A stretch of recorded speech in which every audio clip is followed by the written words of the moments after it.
Assalamualaikum warahmatullahi wabarakatuh. Kenalkan, nama saya Rizky Dwarudi dari kelas TPSM 1 akan mempresentasikan peran Indonesia dalam perdamaian dunia. 1. Makna hubungan internasional, sebuah hubungan antar bangsa, baik antara warga negara suatu negara dan warga negara lain, negara dan individu atau badan hukum serta negara dengan negara. 2. Pentingnya hubungan internasional bagi Indonesia ada dua faktor sebagai berikut. 1. Faktor internal, yaitu kekhawatiran terancam kelangsungan hidup sebuah negara. 2. Faktor internal, yaitu suatu negara tidak dapat terdiri sendiri tanpa bantuan dan kerjasama dengan negara lain. 3. Politik luar negeri Indonesia dalam menjalin hubungan internasional. Pembukaan UUD NKRI tahun 1945 pada di Ilenia keempat tentang tujuan negara. 4. Politik luar negeri bebas dan Indonesia memiliki prinsip politik luar negeri bebas dan aktif. Indonesia bebas bergaul dengan negara manapun tanpa mengaktifkan diri pada salah satu blok, yaitu blok barat atau blok timur.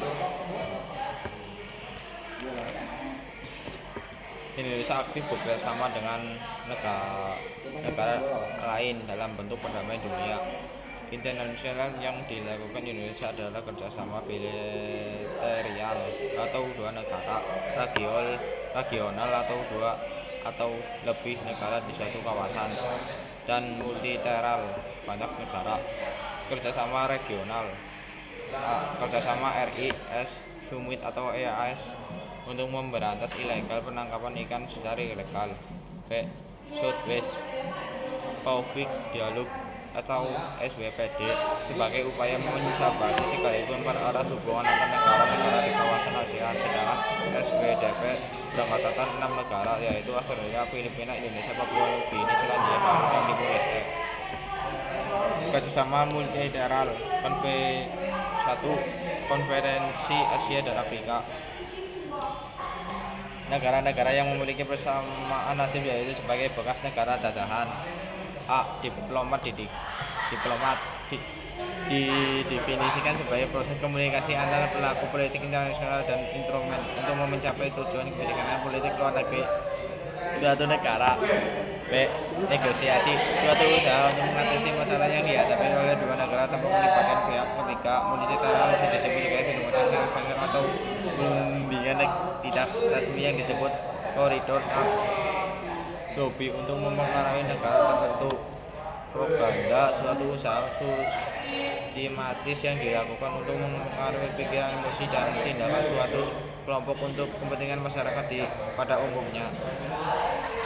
Ekonomi, saat masa damai, misalnya perdagangan dan bantuan internasional. Ketika terjadi bencana dan dalam keadaan perang, misalnya perang dingin antara dua negara, sehingga ada kebijakan ekonomi yang diambil untuk membatasi hubungan perdagangan kedua negara.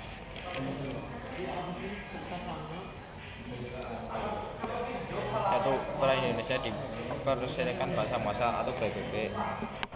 1. Pembentukan PBB, organisasi internasional beranggotakan hampir seluruh negara Indonesia dan peran PBB tahun 1950 sebagai anggota ke-60 PBB. Indonesia sempat keluar di PBB pada tahun 1965 dan kembali menjadi anggota PBB pada tanggal 28 September 1966.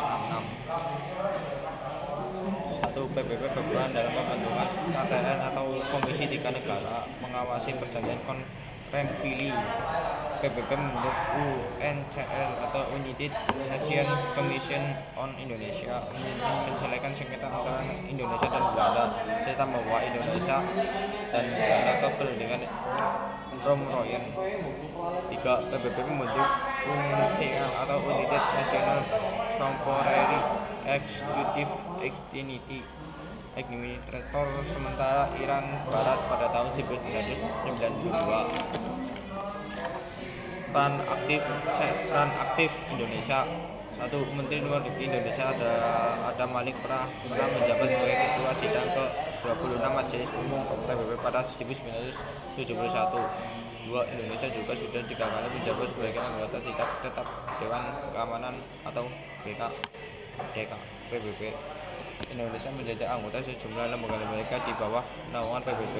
4. Indonesia terdiri kembali sebagai anggota Dewan Penasehat Pusat Penanggulangan Terorisme PBB. 2. Peran Indonesia di ASEAN. Pembentukan ASEAN didirikan melalui Deklarasi ASEAN tanggal 28 Agustus 1967 di Bangkok, Thailand. Indonesia, Malaysia, Filipina, Singapura, dan Thailand bersama sinasib sebagai negara yang pernah dijajah. Peran Indonesia di ASEAN. Negara yang memperkarsai berdirinya ASEAN di Indonesia yang juga menjadi tuan rumah konferensi tingkat tinggi atau KTT atau ASEAN. Sekretariat ASEAN terletak di Jakarta. Peran Indonesia dalam menciptakan perdamaian dunia melalui organisasi internasional. 3. Peran Indonesia di gerakan non-blok.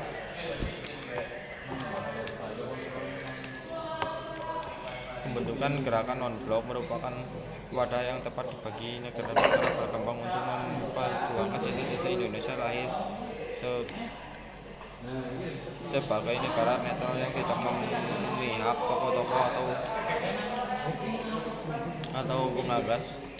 Gerakan non-blok yaitu Soekarno, Joseph Broz Tito, Gamal Abdul Nasser, Pandey Jawaharlal Nehru, dan Suharto Nkrumah sebagai diplomatis dari politik luar negeri yang bebas dan aktif itu, selain sebagai salah satu negara pendiri ONB.